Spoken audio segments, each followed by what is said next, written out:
Welcome back to another episode of Oak and Rock Fatherhood. Today is a special episode. It is part 2 of our mental health and medication for children series. I have our repeat guest coming back on, Jared McLain. Jared, welcome back to the show. Anthony, we're going down the rabbit hole again to have the discussions nobody else wants to have. And so today we're talking medication, we're talking mental health, we're talking diagnosis, and we're going to go and share our experiences, our perspectives on this subject, which is very touchy for many due to the personal nature of their child not fitting into the mold they expected.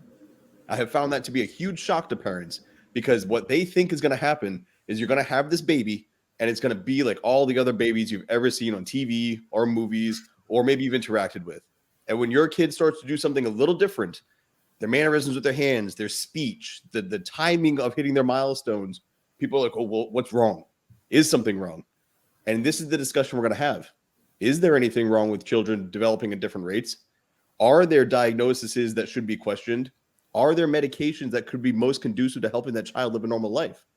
Some people fall in the categories of having the pitchforks out before they ever even discuss or figure out what's actually going on. And that's what we're looking to do here. Let's talk about what's actually going on, what we've seen, and how we think parents can best navigate this very mind-filled river that we're kind of floating ourselves through. But before we do that, make sure you've liked, subscribed, shared. Anthony, since the last episode, how you doing, brother? Yo, I'm doing good, man. And I agree with everything you said, right? These conversations are important. We need to have them. It's something that fathers need to talk about more often. We need to really question and find answers to how we're raising our kids, the best way we can raise them, whether that's based on this topic, parenting, discipline, punishment. But today, I'm excited to talk to Jared again. I love talking to the guy, and this is a hard-hitting topic. Jared, I have to pay him $50 every time he says he agrees with everything I said. I'm not offering that same service to you, so you don't have to say that. But how are you doing since the last episode? Doing real well. Still working on the PhD. Still working on being a better dad. Still working on improving myself. It's a daily thing, and I couldn't be happier about it. So yeah, doing well. All right. For those who are tuning in, this is part 2. If you've missed part 1, you can hop over there and check it out. You didn't miss much except for us laying the groundwork for the discussion. And so while it is an introduction to what we're about to discuss, and it does give you some insight as to where we're going with this and where we stand, you can take quite a bit from this, go back and listen to that, maybe come back and listen to this again, or just stay tuned for part 3. But for right now, in the intro, we had discussed ethics, briefly, surface level. We discussed the labels, we discussed our experiences, and basically where we stood with the governing bodies that are in control of what's going on. Today, we're going to shift it a little and go to what's more personal. And this is when either you suspect something is going on, a doctor has told you something is going on, and you're trying to figure out what's the best path forward. Is it medication? No medication. Is it the label? Is it not the label? These are very heavy things, and you shouldn't have to go through it alone. And so hopefully a public YouTube episode like this will help normalize and remove some of that stigma as if you're the only one who has having to make these decisions and go through this hurdle. This is an obstacle many families have faced. Let's normalize the discussion so those who need the help can get it. And with that, gentlemen, I'm throwing it onto the table. Where do you stand, or how do you feel about the first wave of a parent being told there might be something wrong with your child mentally? That's a tough one to handle.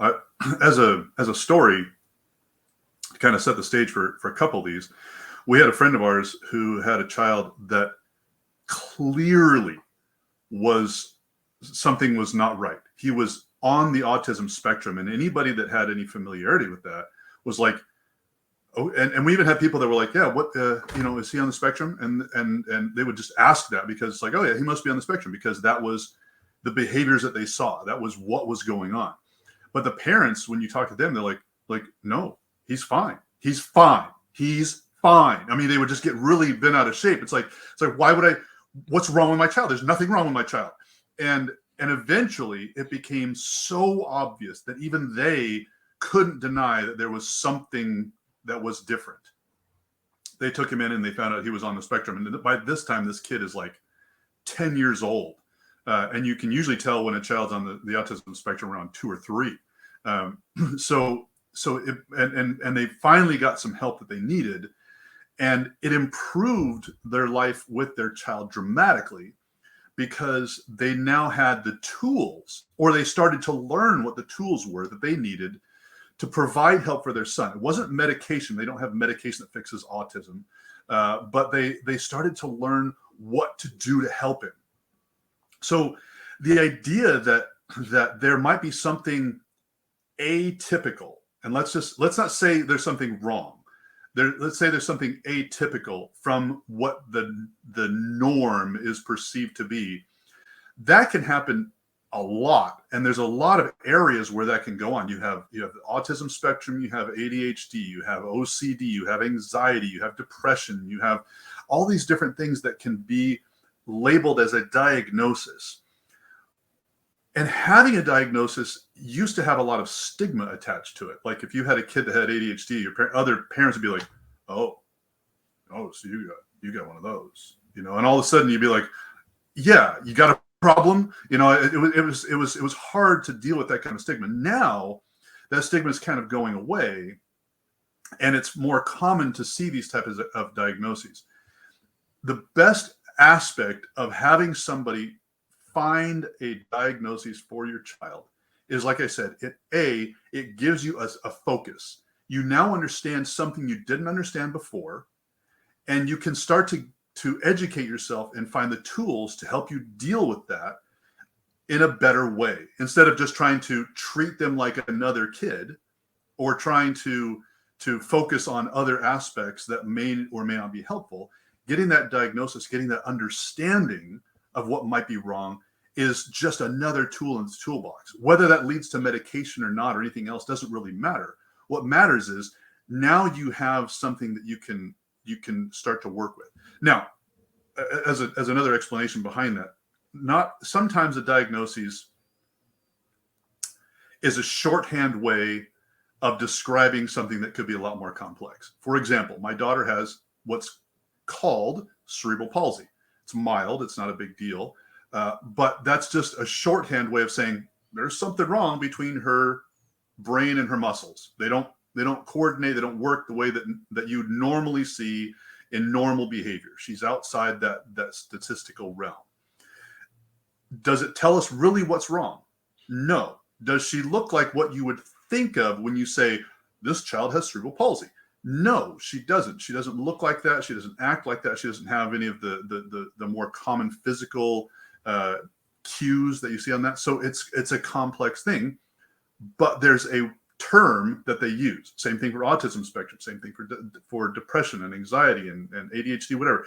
There's complex behaviors, and they simplify. They winnow it all down into a little window, and they say, you know what, this is the most likely thing that's wrong.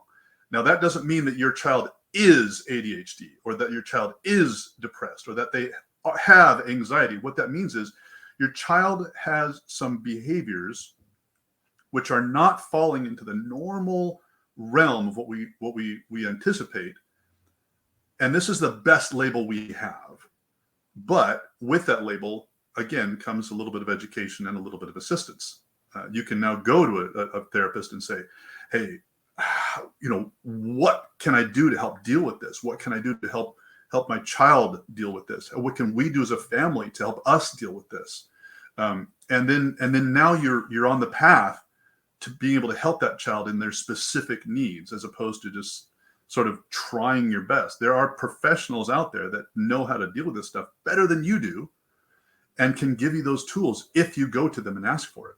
That I think is the first thing that people need to understand about a diagnosis. It's just another tool in the toolbox to help you be a better parent.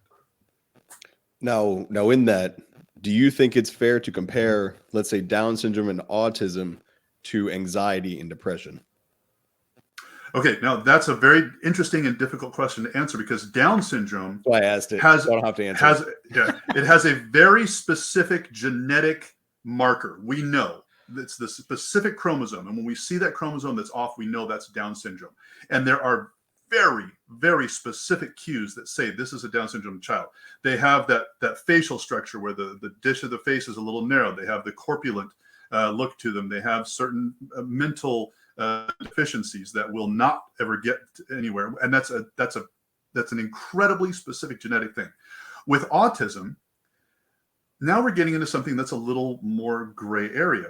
There is a very good indication that it is genetic, but we can't identify the genes that say it. Yeah, totally, that's autism.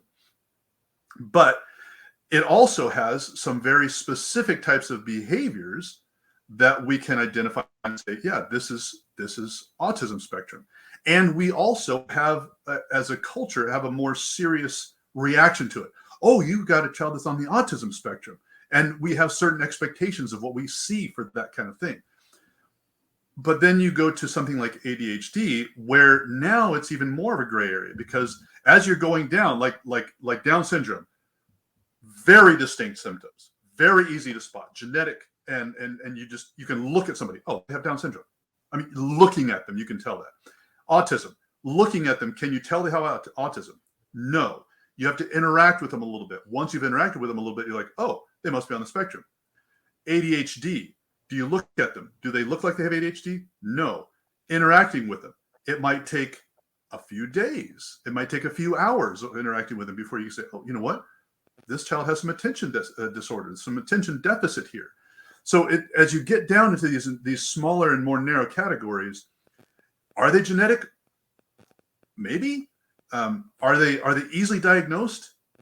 Maybe. On extreme cases, they certainly are. On mild cases, not so much.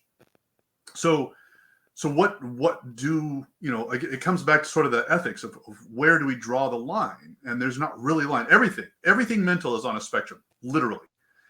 Autism on a spectrum, ADHD on a spectrum, Down syndrome, even that's on a spectrum. Even there's severe Downs and there's more mild Downs. There's people that have Down syndrome that compete in Paralympics, and there's people that have Down syndrome that could never dream of that. So everything that involves mental capacity and physical capacity is on a spectrum. Where do you draw the line of what, when do we start to medicate? When do we start to do something else? That also, I think, is a really big thing people need to know. Just because you have ADHD doesn't mean you have ADHD. It means that you're somewhere on this spectrum of attention deficit disorder. Do you have anxiety? Okay, great. How bad is it? Where are you on the spectrum? Are you severe? Are you mild? All these things play into this complexity of answering that question, which is, I can't answer that question, because it's going to depend very much on the individual and how much that individual is on that spectrum. How far do they go, and what do I do on that spectrum? No, that's perfect. And that's like, we're building to the crescendo of this. So now I want to throw it to Anthony. You said there are people who are they're professionals, much more educated. They've done the work. They did the math, if you will. Anthony, you're a dad. You've read a shit ton of books on parenting. You have an experience as being a dad and the parent, but importantly, you placed a focus on preventative measures and connective measures parents can take to help set their children up for success. I would say in that area, you are an expert, regardless of what's hanging on the wall.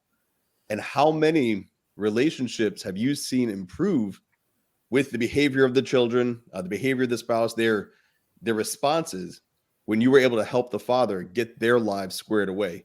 And obviously, there's an angle to this. It should be clear to anybody watching. Those preventative measures led to the ADD kid turning around, and all of a sudden, it wasn't an issue there. It was an attention issue, not deficit. It was, I wanted attention from my parents issue. I was angry because I was reacting like my parents. And so I'd like to hear your angle on that, because then let's have the discussion on where one meets the other. Yeah, no, I think, any parent that's going through a struggle or something like this, I feel for them, because it is uncharted territory. It's tough, right? It's difficult to deal with. And I do talk to a lot of dads. They ask questions. They wonder what they should do. But from my standpoint, I look at it as we are overly examining the child, right? It's almost like we're placing blame on them because they're not fitting into what we think is normal, as opposed to when we see this problem, we should be questioning the system that we're trying to make the kid fit into. So that goes to part of the prevention.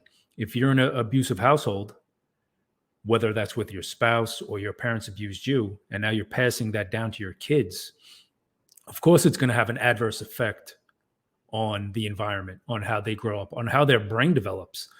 So My stance is more so, if we can treat our kids better in the first 5 years, um, I think you would drastically see these so-called mental disorders diminish. I think they wouldn't be such a hot topic. They wouldn't be as relevant. That's not to dismiss that they're not here and it's not happening. There's a lot of kids who are going through pain, a lot of families who are in pain because of the symptoms, because of their kids not being able to pay attention, their kids getting depressed, their kids having a bad self-image because of what we're telling them, right? There's something wrong with you. You don't fit into this box. So we need to medicate you. And I was going to ask Jared, if there's a parent who's struggling and they're not sure what to do, they're not sure where to go, where could they start? Who do they need to talk to? I mean, you have guidance counselors, you have psychiatrists. I mean, what would be the first step to properly try to understand what's going on instead of ignoring it or saying that it's not there and it's not a problem? Yeah, that's an excellent question, actually. The first place to go, that'll be the most comfortable place to go, will be to go to your child's pediatrician. Those people are trained to spot large markers, big signs that there could be something, certainly developmentally. They're trained to spot developmental markers. So in a child's younger years, they should be hitting certain developmental milestones physically and mentally. When they sit up, when they crawl, when they start to talk, when they start to use sentences, when they're able to, string unique language together. And so all those kinds of little milestones, your pediatrician will be able to spot those with your normal well checks and things like that. And if you as a parent start to see something that you think is atypical, bring that up with your child's pediatrician. That's the first place to go, because the pediatrician can then say, okay, you know what? This is worth looking at. And they will probably, hopefully, most likely, they should have a list of child psychologists, therapists that they can then send that you to and say, talk to this person. They're a little more expert on what you're doing. Don't go right to a child psychiatrist, because psychiatrist is the you got social worker, counselor, psychologist, and psychiatrist. And psychiatrist has an MD. They're specializing in all kinds of different things, and you can get there eventually. We have that for one of our kids, actually for two of our kids. But just find a counselor that's trained, and again, your pediatrician should have some pediatric psychologists that are on file, and start talking to one of them. Bring your child in, and what will happen during one of these visits is the doctor will primarily talk to the parents. They'll ask the parents about the behavior of the child. When you talk to your child, does he do this? When your child is playing, does he do this? What does your child do when he's eating? What kind of habits does he have here? And they'll ask you a whole raft of questions. And these questions come out of something called the DSM, the Diagnostic and Statistics Manual, and it helps them pin down a diagnosis for what could potentially be wrong. Again, I want to emphasize, just because it is a diagnosis doesn't mean that's specific, and it doesn't mean that's the only thing that there is. It can be a number of different things, but they'll be able to give you a label for that thing, and then you can start the ball rolling to doing other things about it. Finding better counseling for the child, finding better counseling for the parents and the siblings. That's a huge one that's left out of everybody's parenting advice. If you have a kid and they have problems and you're not teaching your other kids how to also deal with that, then you're missing the boat, because those kids are going to be suffering at the same level, if not worse, because their understanding of what's going on is lower than the understanding that parents have. And it can have a massive impact on your kids. So finding a family counselor to talk with the family about it as a group and say, how do you deal with this as a family? And again, that kind of depends on the level of the behavior that you're dealing with. But yeah, start with pediatrician. Let the pediatrician guide you somewhere else. If your kids are teenagers, then you can start in a different place like that. But always start with the doctor, because they will have people that they trust, that they've worked with and have seen good results. And that's a good place to start. And Zach, I didn't mean to deflect your question to me. I wanted You absolutely deflected my question to you. Jared's viewpoint on that because I wanted to ask him before you came to me. And no, I think that's important, right? If we're going to really combat this in an effective way, I think it's important to get as much information from as many resources as you can.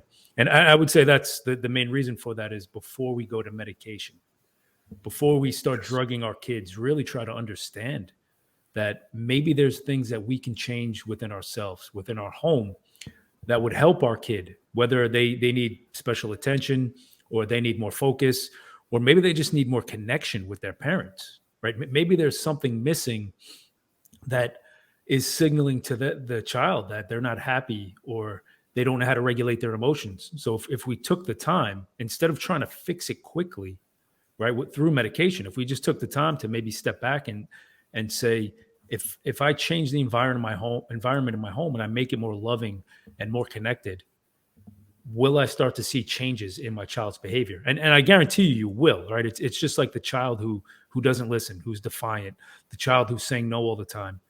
When you remove certain negative attributes of your parenting methods, things do change for the better.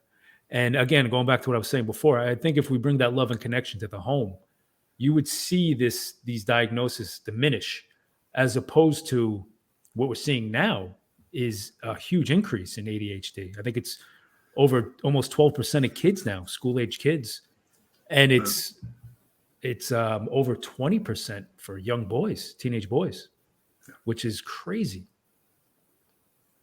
The largest increase right now in psychological disorders is in the teenage realm, and it's with depression and anxiety. And it is there's not been good studies recently in the last 2 or 3 years to see where those levels are at.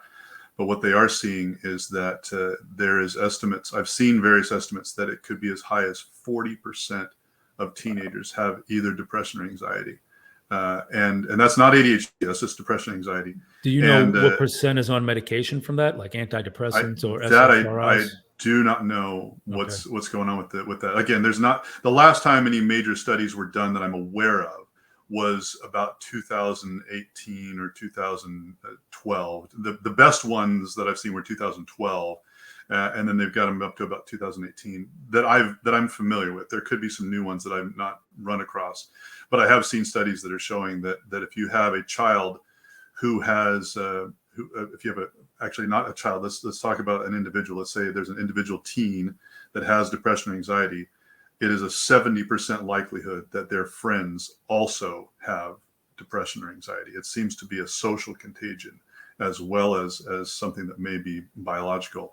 But birds of a feather flock together, right? Birds of a feather. We like feathers. Yeah. I need to be medicated, I think. Yeah, clearly. But the number of diagnoses for depression and anxiety has skyrocketed since the pandemic started. So do you think that's just because more parents are aware now? Or do you think there's maybe an ulterior motive we're being fed? That's a tough one to answer.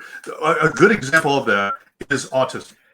We're seeing a big spike in autism in the last 20 years or so. And I shouldn't say a spike. It's been an increase of the diagnoses of autism. Now, again, let's talk about autism. That it's pretty obvious. They have some very specific behaviors that you say, yeah, that kid's got autism. But is it that autism is more common, or is it that parents are more willing to go to a therapist and say, hey, there's something wrong with my kid, and then they get diagnosed with autism?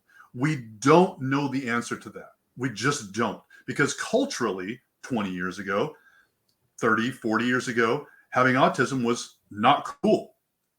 We didn't know what to do with it. We didn't really understand how to diagnose it. So the same thing goes with a lot of these other things, depression, anxiety. It was not cool to have these disorders, a few decades ago. I mean, if you think about it, when we were kids, if you heard somebody say, yeah, my parents have depression, you'd be like, oh man, dude, that sucks for you. Or you'd be like, the hell's depression? You didn't even necessarily understand what was going on. And there was a stigma of even going to a therapist. And today that's going away, thank goodness. because now we can get the help from professionals. But because we're willing to go get help from professionals, does that mean that there's more ADHD out there, or that we're just spotting it more easily, and we're more willing to spot it? So there's not really a good answer to that, but that is definitely something that is occurring for sure, that we're seeing more of it. Is it because there's more of it, or is it because we identify it more? We don't know. Well, here's a follow-on, though. A week ago, Rhode Island, I'm so glad I'm not there. A week ago, Rhode Island declared a state of emergency for children's mental health. They went through and they cannot keep up with what's going on with kids. Yeah. And one of the doctors, I'm actually going to bring the article up and read right from it. In my 21 years as a pediatrician, I've never seen so many children experiencing mental health challenges or lack of access to their community and community resources, the disruptions to usual routines and general stress that COVID has caused on top of usual stressors that kids can face has taken a toll on children and families. This is where I'm starting to have an issue. When COVID hit, a lot of our flaws were exposed. A lot of broken homes were exposed because the kids couldn't escape it. And so the rise in these mental health issues is kids not having an outlet, and their home is destructive. There's no connection going on in there. They're in their rooms or whatever, hiding from the parents. The parents are annoyed that they're there. They're trying to have their Zoom calls for work. And importantly, these kids, their outlet, they're getting distracted by the news, going on, playing video games. Everything has been tainted with fear. Everything on every single channel is fear-based, fear-mongering. Be afraid. You can't keep up. Here's a news strain. Oh, you're happy? But here's a news strain. Oh, it looks like you guys are starting to get too free. Here's a news strain. And all of a sudden, we're wondering, why are kids collapsing? I don't think it has anything to do with an increase in mental health issues from the legitimate something is wired wrong inside your head, and everything has to do with the environment. But they're being lumped together. And nobody, very few, I don't want to say nobody, there are some great doctors, great medical professionals fighting the good fight. A majority, though, are slapping Band-Aids on these wounds that are just not healing. You got to stitch it up. You got to make sure it doesn't get infected. They're like, nah, just put a Band-Aid on it. Rub some dirt in it. While that's great advice from your grandmother when you get a scrape, that's not when it's going on inside your head. You're not fixing the issue. And so that, in this conversation, is likely my biggest disconnect from both of you, pretty much. There's a lot going on in one area. There is a lot of truth to a lot of mental health situations we see. Those are disorders. Those are real, like, you're wired differently. You see the entire world differently. Some medications needed. I understand that. But also, in those homes, we can't focus on like, hey, parent, let's get it together. It's not good enough for YouTube channels. We need broad, and I hate the government, but we need media platforms. We need a broad agenda or program designed to help parents recognize what's happening to our children, or we're going to lose them. These kids are hurting. 15%.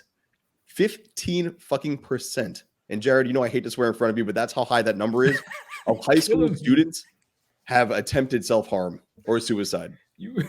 That is sickening. That is sickening. 15%, Anthony. How are our children hurting so bad that 15% of them want to die? How have we failed them so bad, except we're throwing medicine at them and saying, get along, kid. You'll be fine. You're just anxious. You're just depressed. No, mom, dad, you don't see me. I'm in your life, but you don't see me. You don't feel the pain. You're not there. You're so caught up in trying to live your own life and get your own social media and get your own keeping up with the news and trying to stay on point with your job that you don't see me. And these kids, these invisible children are our invisible lives that we're losing. And at some point, they're going to be expected to take the helm. And this is where I'm wondering, not so much the medication question, as much as how can we help these kids? How can we help parents reconnect with these kids? And if it is medication, Jared, how can we help these parents get them off that medication as quickly as possible? To start with the medication question, I want to emphasize one thing about the medication. There are times when medication is necessary. And that's usually for more extreme cases. The higher you are on the spectrum of any particular disorder, the more likely it is that the only relief you're going to experience is with the addition of medication on top of some therapy and working with parenting, things like that. Those extreme cases are rare, but they do exist. And once they're spotted and you start to medicate them, you can start to see that medication make a big difference. Those are in extreme cases, and that goes for just about everything. It doesn't matter. Schizophrenia, depression, anxiety, ADHD, OCD. There is a very little relief that will be found outside of medication. You can find some relief, but true reduction of those symptoms sometimes requires medication. As you get lower in the spectrum, now medication becomes less of a requirement and more of a, well, is it going to help? And if it does, will it help us to move past it? Will it help us get a foothold on reality, on helping them understand what it's like without those symptoms? And can we get them to move past it? And then there's the low end, where almost invariably it is relationships, and it's connecting with them and finding those they are acting out, or they're having these difficulties because of things that are going wrong. And sometimes those things can be kind of unavoidable in the certain circumstances, like kids that go and have depression or anxiety because their parents are going through a divorce. It's a stressful thing on the kids. It really sucks. And there's nothing, if those parents cannot stay together and they have to be separated like that, and sometimes for the health of the children, that's necessary, but they're still going to go through the stress and the problems. So what do you do as a parent to address that? Then you go into even more complex, like what you're talking about, Anthony, or excuse me, Zach, is when you're seeing these environmental influences that are just compounding on each other, that you have, and let's go even further. Like right now today, we're having lots of inflation. Anthony, I don't want to hear about it. And you're seeing more stress financially on families. And so what do? The parents have to work more. When they work more in order to make the money that they think they need, what happens to the kids? They get less attention. And so what do? They turn to social media. When they go to social media, what do they see? They see different messages. They hear different voices. These are kids in a critical developmental stage of their lives. And what are they turning to in order to develop their sense of self? A cacophony of voices coming from everywhere, and they don't have their parents with them. But what do the parents do? You know, what can the parents do? There are people that simply don't have the ability to earn enough money to even make it from paycheck to paycheck, and they're striving for everything that they're worth. It's not an easy answer, no matter how you slice it. If you have the resources and you have the time, yes, connect with your kids, spend some time with them, do whatever you can, make them the priority. And even if you don't have the resources, still do everything you can to focus on them and to build those relationships. But it's a societal problem that goes way beyond just a single thing of, oh yeah, just, be nicer to your kids, connect more with your kids. There's a lot, Jared. There's a lot more that's involved in that. I hate to give a stupid answer like that, but some of these problems, there's just not easy solutions. I wish there was. Do you think they're intentional? Ooh. Do you think there's precision to this? The rolling out of certain variants, the rolling out of certain getting parents to work from home? No, I don't think there is. I think it's societal. Like for example, you get people that one income in the family could clearly supply everything that the family needs. Will you have electricity? Will you have food? Will you have a shelter? Can you get to and from locations? Yeah. And could you do that on $70,000, $80,000 a year? No problem. No problem at all.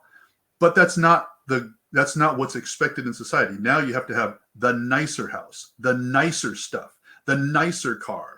You have to have the 2-income family in order to keep up with the Joneses. You have to have all that in order to be able to put your kids in club sports and things like that.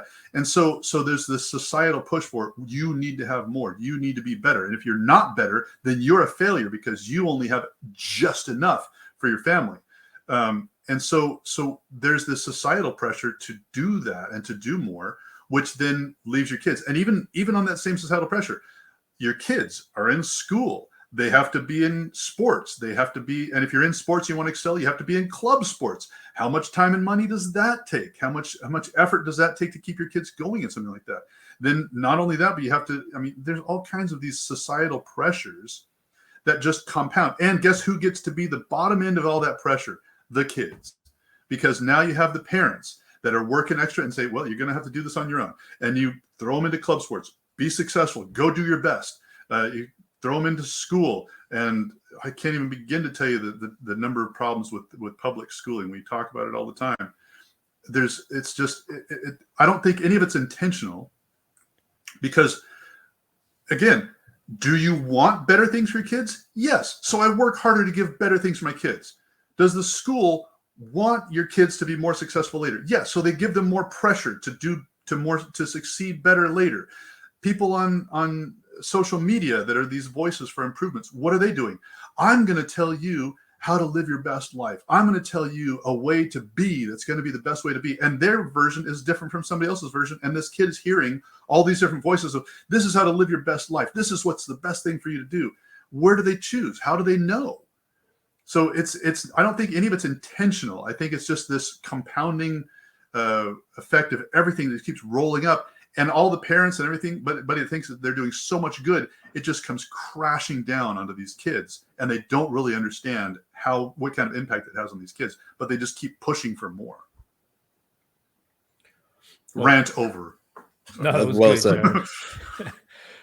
Zach, I will say that we need to be honest about the money, right? Follow the money. That's how I see this. If we're talking about intention, you know, you can go back and look at welfare, and it was supposed to cure poverty within 20 years. It's made people more dependent and have less money, right? There's more people on welfare now than there was in the 60s.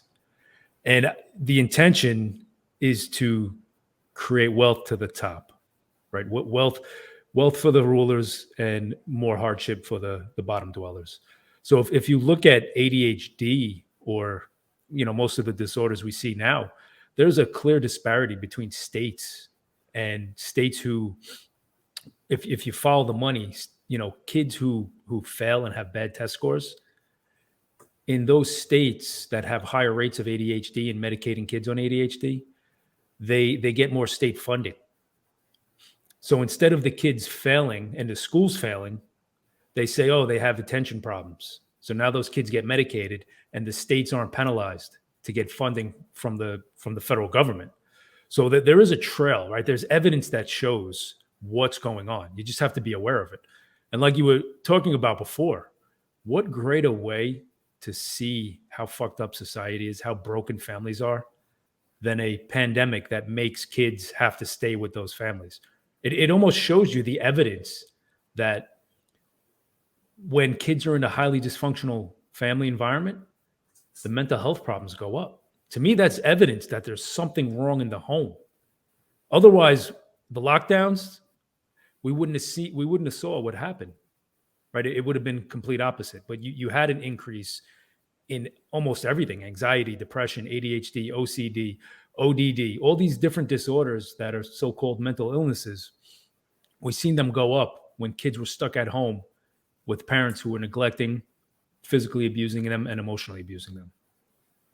I mean, when you look at the Norman Rockwell paintings or his illustrations, you know, there's throwback old school ones where the lady's in her sundress and the kids are running to dad and he's got his briefcase. That could have been COVID. And I don't think people realize during this pandemic, when shit really hit the fan and it changed a lot, it's very similar to 9/11. I don't think we'll ever go back to what normal was before COVID. I think there's always going to be some echoes that we're all going to hear or see here and there.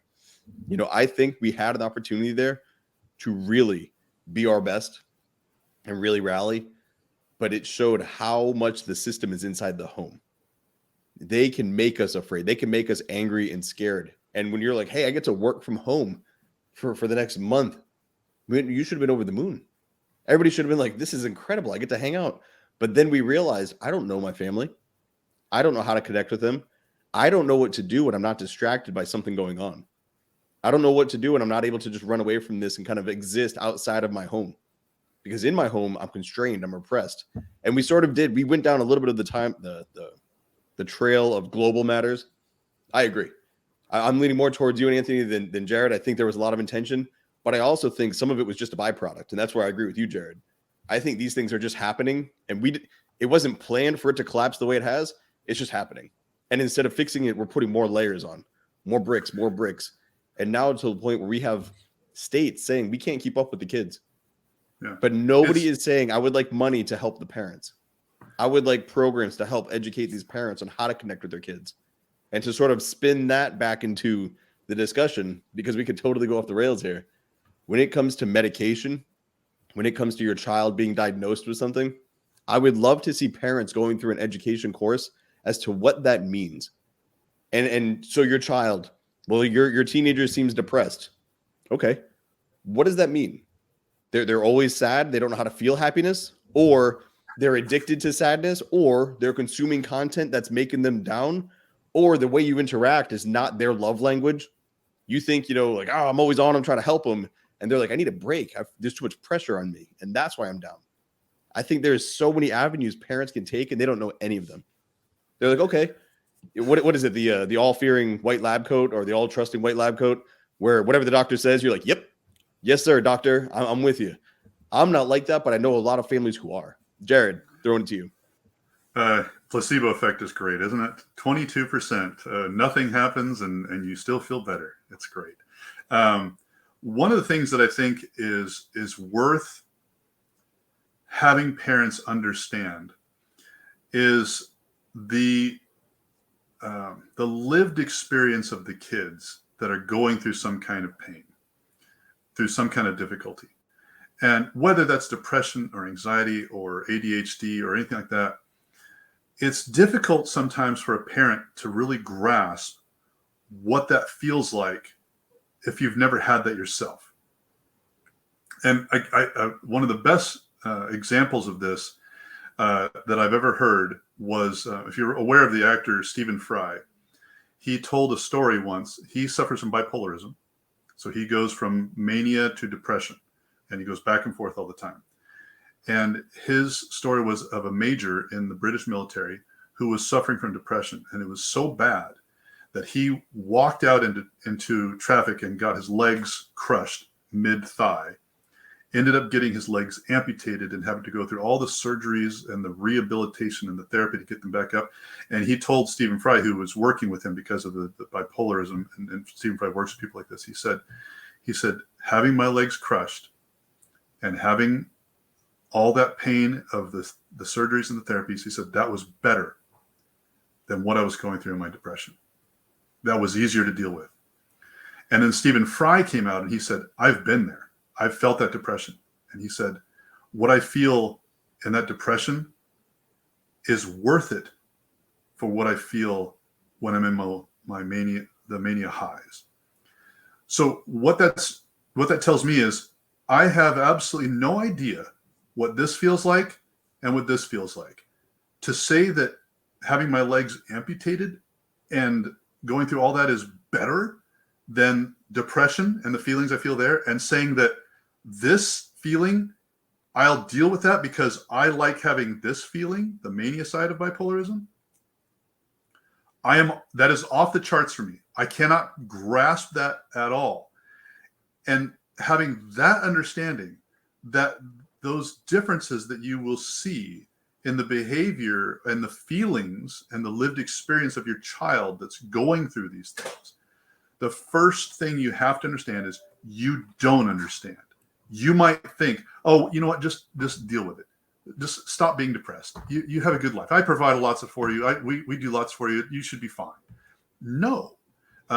Anxiety. What's your problem? I don't have anxiety. Why do you have anxiety? No. They have it. Accept it. Deal with it. Now help them. Find something to help them. Don't just override it and say, you don't have this. It's not a thing. Do you think that's a symptom of viewing them as what Anthony and I have been calling like second-class citizens? Do you think that because we look at them like that, we don't even give them the legitimate ground to stand on to say, hey, this is it? And we're like, all right, educate me, child. Let me in your world. Let them have a voice in how they're dealing. And here's the problem. Here's the biggest problem with dealing with that with kids. They don't know how to express that. they don't have the experience, they don't have the knowledge to be able to say this. And like for depression, if you talk to somebody that's actually had depression, they will never use the word sad. I'm just sad. No, they will use words like, there is a void. There is an emptiness. I feel mental pain and anguish. That's a complex subject. But when you say, well, I felt sad. Well, we've all felt sad, so we can connect with that. But when you hear somebody say, I feel a mental void and a pain that is mental that I cannot overcome, how do you deal with that? What can you possibly relate to that says something like that, as opposed to, I was sad, right?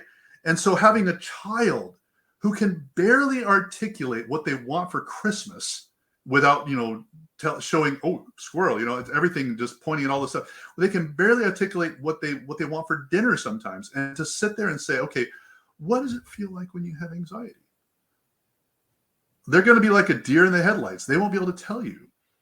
But you have to work with them, and you have to work to understand them, and you have to work with them to help them understand themselves. You have to, there's so much more effort that needs to be put into helping a child deal with something like that than there is to dealing with it on your own or helping another adult deal with it, because they can communicate better and kids can't. They just don't have the tool set to communicate at a level that helps them get past this. So again, that's where that professional comes in. If you can find them some kind of way to show that they have a diagnosis, and the only way to do it is by identifying the behavior. You can't ask them, so are you feeling depressed? Sure. Do you have anxiety? I guess. They won't know because they don't know what those terms mean. All they know is that they're feeling something and it's not right. Or they may not even know that it's not right. They may just simply know, this is how I feel. And then you try to dismiss it, and they're like, why are you dismissing this? This is how I feel. So part of that is identifying it, helping kids even understand it themselves, and helping you understand what your kid is going through without dismissing it and saying, you know what, you'll grow out of this. It's fine. No, address it, hit the problem, go with it now, help them resolve it so that they can get past it. I have a question for you. And this is because I don't know how it works, and you are in the process of your PhD on it. So I'm hoping you know. When you said primary care, start there with kids, let's say teens too. You've got a 10 to 12-year-old, you bring them in and they're like, something's up with my kid. Maybe you caught them self-harming. Maybe something's not right. They have that void and all that. You're in there. Are they automatically assigned a psychologist? Is already a family therapist brought into the mix? And the reason I'm asking, I want to give you both kind of layers to this so you can kind of hit them both. To me, the focus should be on the child's beliefs more than the behaviors. What do you believe is happening that's causing you to do this? Let's focus there. But with a parent who's like, well, I don't know, and they're not going to listen to their kid, maybe a therapist could be like, hey, parent, whether it's true or not is irrelevant. This is what your child believes. This is what they're seeing. They believe they don't matter. They're invisible. I bought them all these things. Yeah, but they need their presence from you, not presence through a gift. So is that automatically a part of the process? And if not, that could be something we can include. That would be a great recommendation for parents. No, it's not automatically included. Now, what is a natural step is, once you've seen a therapist to give you the diagnosis, to continue to work with that therapist. That's a natural step. One thing that people don't really understand about both therapy and medication, and this goes for both of them, one size does not fit all. You might go to a therapist that has a particular way of dealing with your kids. And guess what? Just like you talk to somebody and you decide, you know what, I like you. I want to talk to you some more. I want you to be my friend. You talk to somebody else, you know what? I don't like you. You kind of rub me the wrong way. Let's not talk anymore because I don't like you. Just like that is how a therapist should work. You should go to the therapist, and if you connect with them, and if your child connects with them, then keep going. And at some point in the future, that might stop. They might reach a point where there's no longer anything going on. Move to another one.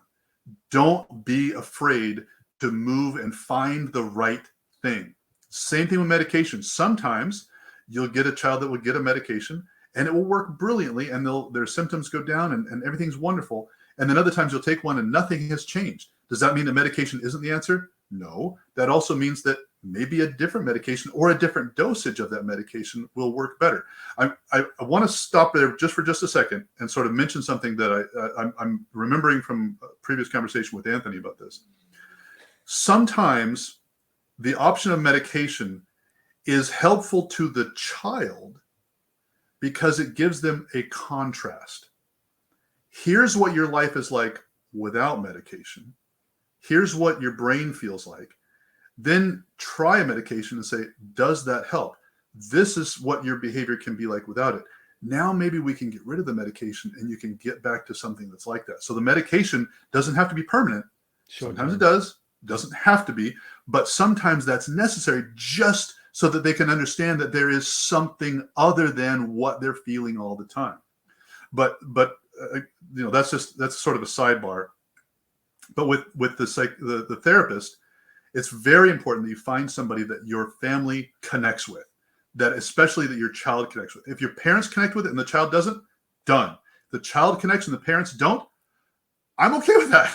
The parents can find somebody else. But if the child is connecting with a therapist, stick with that therapist until that child doesn't connect with them anymore. And that therapist should be able to help that child to understand what they're going through.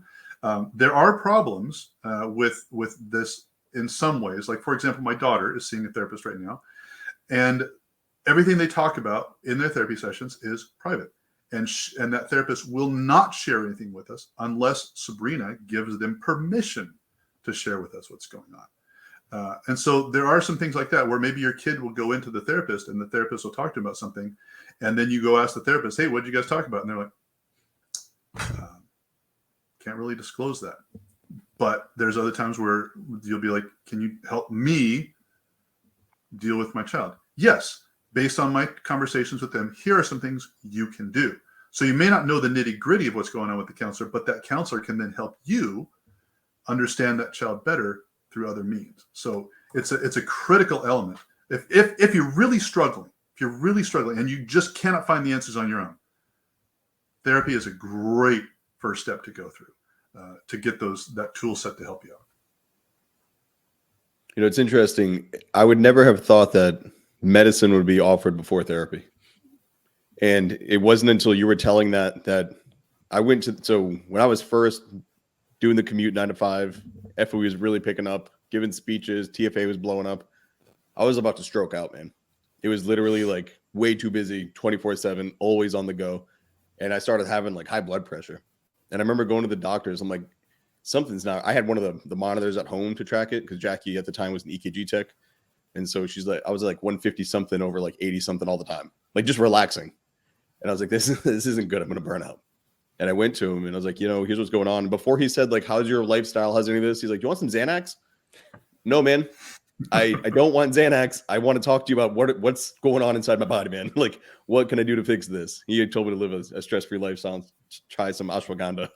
But the first thing he did was medicine immediately. And I didn't even think about that until this story right here. With families, and I want to stress this to any parents watching, you should go to me. You should go to me. In my opinion, you should go to the first order of events that's going to have the least impact on the physiological or even psychological long-term consequences that you can. Therapy is a discussion that might make them feel bad. Popping pills immediately, you don't know. They could have, when you said, hey, this is what right feels like, I pictured the kid saying, oh, I want to stay there. I don't want to get off this drug. This drug feels great. And to me, that was alcohol. Like, that's why I was an addict, man. I had a lot of pain that was unresolved. Alcohol made me feel good. It made me happy. That morphed into it was socially acceptable and all these things. But when I was a kid, my friends weren't drinking. Why was I? There was no peer pressure there. I was like, oh, this makes me feel good. And so I'm hesitant when you had said, here's the contrast. I understand the description, understand the point. I don't know if that factors in human behavior, though. Because if I was going to be like, yo, just Skittles, this is amazing. Yeah.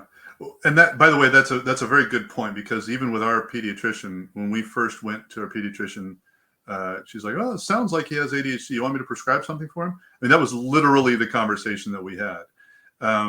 And at the time, not knowing any better, we did. We're like, yeah, it does sound like he has ADHD. We kind of looked into it ourselves, like, yeah, let's take some medicine. This will be great. And it wasn't until later that we discovered that wasn't the answer. That wasn't working the way we wanted it to, or it wasn't helping him in any meaningful way. That was when we started therapy, and that's when we started to see some better changes, because we started to learn how to deal with it better as parents. But yeah, that was the first order answer. Here, have some pills, and they did help a little bit at first.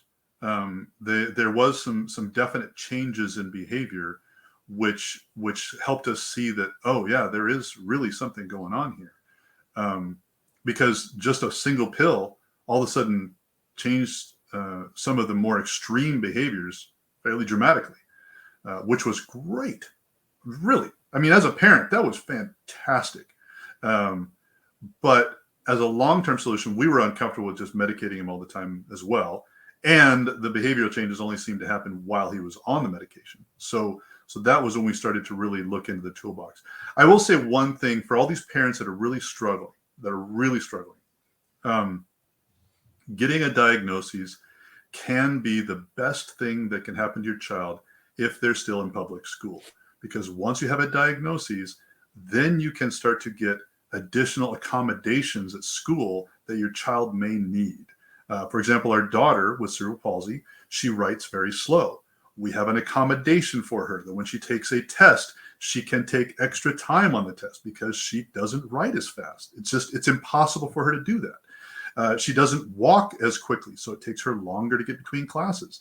So we try to get all of her classes scheduled in the same side of the building, so she doesn't have to walk as far. So there's all these little accommodations that the schools are required to make, which can really, really help with parents that are struggling in the environments when the parents aren't there. So getting a diagnosis can be a real benefit overall in many, many ways, not least of which being getting in those toolboxes, but also getting additional help in the places where you can't be there to supervise all the time. All right. So this is a great conversation. And listening to you guys talk about this stuff, there's two things I want to get out. And I'm gonna blurt them out, and then you guys can tell me what you think. So the first thing, Jared, you were talking about short-term progress, right? Putting kids on medication and having them see the effects, that there is something wrong, their behaviors change. And I understand that, I do. But I think with these SSRIs and the medication, the psychotropics, I think there's a lot of long-term effects that we're not talking about. And the first thing that came to my mind is, what is the most controversial thing about medicating children right now in America? It's the transgender movement. It's putting young kids on puberty blockers and saying that the children consent. So to me, when I see that, right, when I think about that, is there's long-term effects to this. And the medical industry or the pharmaceutical companies are agreeing with this, right? They're allowing it. It's becoming mainstream. And they're saying, oh, let kids choose, right? They can consent at 8 years old to be on puberty blockers that might screw up their hormones later on in life, and they'll never be able to climax sexually. They'll have all these negative attributes, but we're worried about the short term right now. Oh, my kid's confused. They don't know what gender they are. Let's medicate them. So I see that relevant to what goes on with ADHD and OCD and all these disorders, these so-called disorders that's going on. And the first line of defense is to medicate children without worrying about the long-term effects. I don't think, a lot of the studies have shown that the long-term effects of psychotropics or any medication that's altering the mind, you get off the medication and it doesn't go away, right? They're imprinted in the brain. So that's one thing that bothers me about the whole medicating children thing. The other thing was going to what Zac was saying before about solution-based. And I think about parental responsibility. And parents have to be responsible for how they raise their kids. So if we look at it from a free market perspective, right? Right now, government controls everything. Pharmaceutical companies, corporatocracies, right? This crony capitalism where all this money is being made on drugging our children. If you look at a simple industry like life insurance, we all get it. We understand it. The government has very little involvement. And if we're healthy, we have lower rates. If we take care of ourselves, if we work out, if we eat good food, our life insurance is cheaper. If we're obese and we smoke 12 packs of cigarettes a day and we have 7 stents in our arteries, our rates are going to be higher. Why not have that with parenting? Why not hold parents accountable? If you're beating your kid, if you're neglecting them, if you're treating them like second-class citizens, they're going to develop mental health problems. Why not have insurance standards in place where you get your kid checked out every so often and you get a clean bill of health, right? And it sounds weird, but I really think something like that would be more effective than having a group of people with degrees on the wall saying, you have this symptom, you have that symptom, you have this disease, or you have this mental illness, and then medicating because everybody's making money off it. I think we lose sight of how to fix problems when we get away from our own responsibility as a parent. So those are 2 things I had to riff on. One of the things that stands out is I think, and Jared would agree, I've always said that we should be incentivized, healthy living, and maintaining a healthy BMI and muscle mass ratio should be something that either you get a kickback from your insurance that you paid into for your lack of taking up their facilities. You've seen Jared, the dude's he climbs mountains for fun. The dude's back is like wide and shredded. And I've always been like, that's the kind of guy that like I'm talking about. Somebody like that should be getting paid because of how healthy they are and the lack of a burden they placed on the system. I think the same thing with family. You should have incentives to your child maintaining a healthy weight, maintaining a healthy activity level. I wouldn't say really having them go and get checkups for their mental health, but I would say their annual thing should be more than just like, hey, cough. All right, bend your knees. All right, let me see if your knees reflex works. All right, good job, kid. Like, no, to talk to the child, really get to know them. I think that's completely missing because of just the demand that's on these doctors. There are a lot of people going in for everything. Oh, I'm sad, I want pills. I'm happy, I want more pills. And so why not be incentivized to raise your kid better? Right. Look because at the amount of money. that breaks the system. Because you're no longer funneling broken bodies to a system that needs broken bodies. Look at the amount of money that's wasted. And this is where we're pulling Jared into the conspiracy discussion that normally just you and I have, where there is incentive to have broken individuals relying upon the system. Yes. Welfare, more people depend on the system. I believe medicine puts more people relying upon the system. I truly do believe these things. But if we're going to look at this from how did we get here? Brendan Murata, the trauma virus, how do we kill the virus? It starts in the home. It starts with the connection between parent and child. I think, again, if you have an obese child, that should be immediately rectified. A doctor should be like, this is wrong. Here's a program, parents. Here's education, parents. Here's therapy, parents. Here's how you'll better understand to help your child's physiological needs. Psychological needs, to me, should be the same. Here's a program. Here's some support. You work full time, but your child's diagnosed with, not diagnosed, but depressive displays of depression, displays of anxiety. Here's paid time off. We're going to cover this. No cost to you. Here's our program. Come to this for a week. We're going to help you guys better connect. I think we should live in a world like that. I think that is a world that America is possible of generating, but it's not going to because that's not where the money is. Because when you heal these kids, now what? Now they're free and they don't need your medicine. And Jared, I love your input on that. I mean, all of it, obviously. But that's kind of where I stand is we're talking about a world that we would have to build away from the United States of America. We'd have to start another country because every government right now is just saying, fuck that. We laugh at the simple islanders, the guys who are on the islands, not much technology. We laugh at them, but they are probably the most connected and healthiest and happiest civilizations and societies we see on the world right now. Right. I think you have a couple of competing things here that need to be acknowledged. First of all, with Anthony's idea of having the psychological evaluations for children, how on earth do you develop a standard that will be followed by everyone that isn't able to be gamed by the system? That's the problem with something like that. It's once you make it a part of a systemic process, then people learn how to game the system. You have parents that will tell the child, When they ask you this, say this. When they ask you this, say that. And so you can game the system with body composition and BMI, which is a crappy way to go about that. But as a general idea, it's not a bad idea. Those are more specific, measurable. I can look, I can weigh, how tall are you? How fat are you? How much do you weigh? That's a measurable thing. There's no way to measure your mental health. It's a very subjective. Symptoms. There are symptoms, but it's still subjective, and you can hide your symptoms. But those symptoms are being what's used to medicate children. It is, and that's also being gamed by the system, because you have parents that when they're asked questions about their child's behavior can look up the things that they think they should say in order to get the diagnosis for ADHD. I've been talking about this whole thing from the perspective of you have a child, you're wanting to help them, as opposed to a parent that says, I want my child to have an advantage. And guess what? Having an ADHD medication gives you a mental advantage because it helps you focus. That's true for anyone. Anyone. Adults, kids, doesn't matter. There are kids now in college that go, and there's a very, very active black market in ADHD medications for college students because it gives you an advantage. So how do we go about that with that gaming system? That's a completely different question. Let me answer real quick. So we can take a picture of your heart and see what's going on, your arteries, blood flow, and we can tell blood pressure, right? There's things we use to monitor heart health. Yes. We have brain scans, right? We see in children.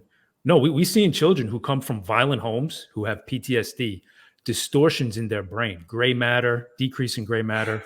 We see shrinkage of the cerebral cortex. Yes. We can visibly see these things and we can test for them. And I think if you started raising kids without violence, without neglect, without abuse, you would see and they already do see it, but you would see even a greater disparity. And that's how we can judge what's going on in the home.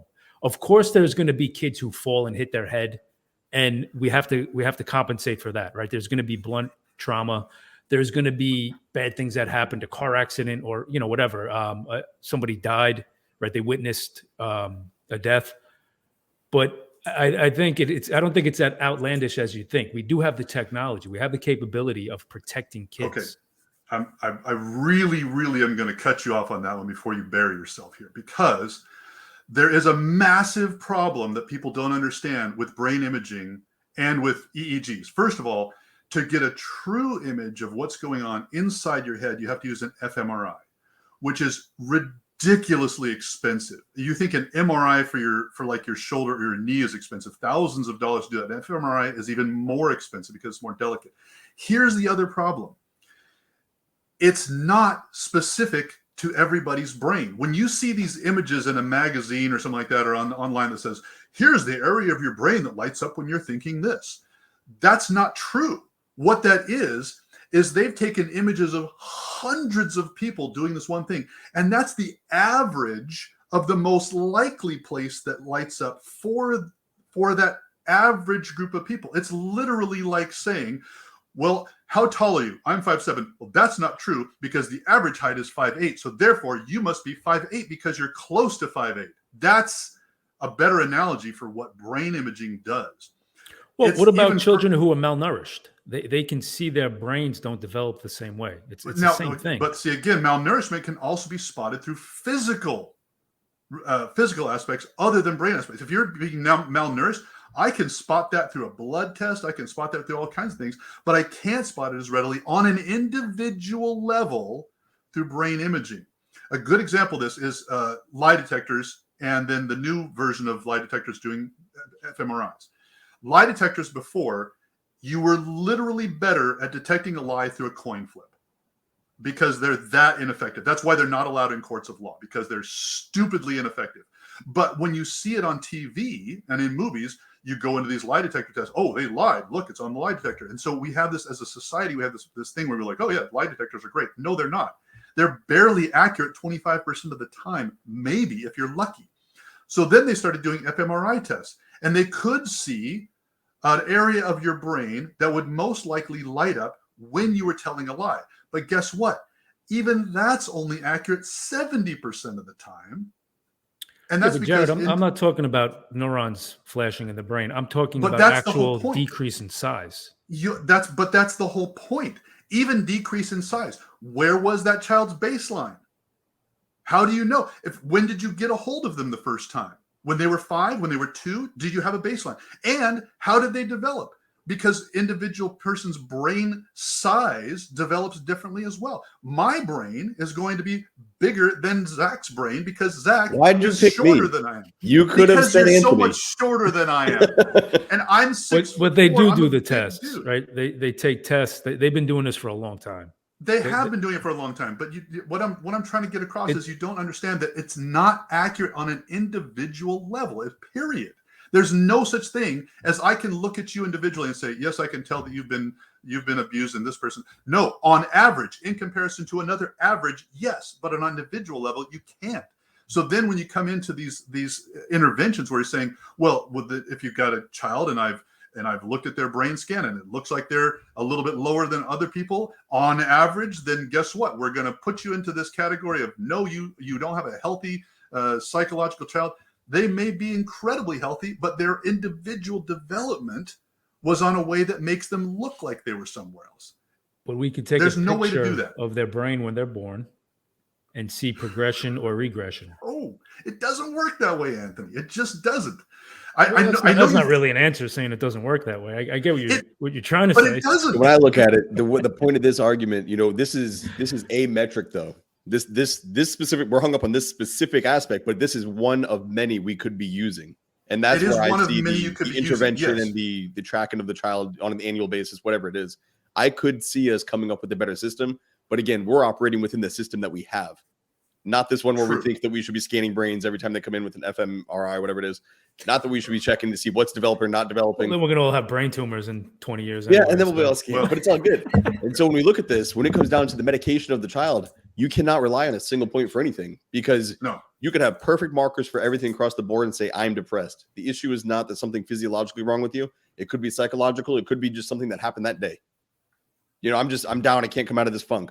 Well, you lost your dog and you still haven't gotten over it. And by the way, it's been really shitty out. Oh, and the news is doing nothing but scaring the shit out of you. There's nothing wrong with you. You're okay. Sometimes that's all. Sometimes with the coaching that I run with guys, all they need to do is talk. And for a lot of kids, I think that's the truth too. They just need to be seen and heard. Like to somebody sit down and truly see them and not brush them off and truly hear them and not say, hey, I'm glad you got that out and I'll go play. Like, no, what did you say? I heard your words. You are seen. I am here. It's like I was saying earlier. I think that is the direction we need to go. I'm not worried about scanning their brain so much as ensuring the child's taken care of. And are there measures to this? Yes. But I will say, by saving our listeners and myself another 45 minutes of brain images and the use of those images, episode 3, part 3, the conclusion to this, we're going to focus on identities and diagnoses. And so basically, not identifying with the things that you're labeled as or finding a way to not shun it. If you do have something, whether it be Down syndrome, autism, chronic depression, I'm trying to think of whatever labels are out there. I'll come out with some more for next episode. But whatever it is that you're labeled as, you can either not identify and make that a part of who you are and just go do your thing while you deal with it, or you can own it and share it and let other people know, like, I have this, and look, I'm going and doing my thing. And there's 2 ways to go about it completely. I kind of live in both worlds. I joke a lot about ADD. My brother and sister had it. They were on medicine doing their thing. I joke about alcoholism. I had it, but I don't see either of those as mental health disorders. I see it as a nature thing. I see it as my environmental factors having to play into it, but I still own it. Now, I don't run around saying I'm this thing, but I talk about it openly. And I think more people could remove the stigma that's on them, maybe some of their embarrassment and shame, by just openly saying, like, here's me, here's my journey, here's my story. And I think a lot of others would do the same. It's very similar to peaceful parenting. It's very similar to admitting, who you used to be isn't who you are. When you share that, you get it off your chest. Other dads, other men, other people, they're like, oh man, if he can do it, I can do it. And I think that will also lead to more getting, some benefit from the episode through education with the 2 of you men going at it, or just the example being set by the both of you. Going here and saying, hey, here's where we are, here's where we're going, here's how you can own it, or just not even let it be a thing. You have autism? Cool. I don't care. Are you a good person? Cool. That's where my focus is. I don't care that you have some tics. I don't care if you have Tourette's. I don't care if you have Down syndrome. Are you a good human being? And I think that's a great measurement of character. And so if you have any questions for us, I'll have Jared back on. Anthony's going to be back on. I sure as hell is going to be back on, because I want to see this whole trio conclude this series, which has been quite illuminating on many different aspects to the discussion of medicating children, when it's the right thing, when it's the wrong thing, and what other alternative options there are. But before we wrap it up, Jared, closing words. If I could get anything across from what we've been talking about, it is that seeking some kind of help. It doesn't even matter what it is, but just starting the process, that will do more than you can possibly imagine. Trying to overcome it on your own, with your own thoughts and your own abilities, it's not going to work that well. You can study it and you can do other things, but even looking at other books, but just starting the process of finding someone else's opinion of how to deal with this and finding good advice of how to deal with problems that you're having with your children. That is the biggest difference you can make, no matter what direction you take. Start something. Do something. Don't let it fester. Well said. Anthony. Yeah, no, I agree with Jared, man. Get help. Find people who care about you. Have the conversation and be the best parent you can be, man. Help your kids. Don't ignore it. Don't push it aside. It's important, right? It's the legacy we're building. We want strong, stable families. That's how we fix ourselves. That's how we fix the world. So I do agree with Jared. I heard that. It caught me off guard. I wasn't ready for that. But it's good. Look, if you enjoyed the discussion, make sure you liked and subscribed. If you think other parents could use it, make sure you share it with them. If you want more VIP access, we talk about these things almost daily inside the Fraternity of Excellence. Link is below. Check that out. Both these men are inside there. But for us, for Oak and Rock Fatherhood with our special guest, Jared McLain, we are out for today. Stay tuned. The next episode will be part 3.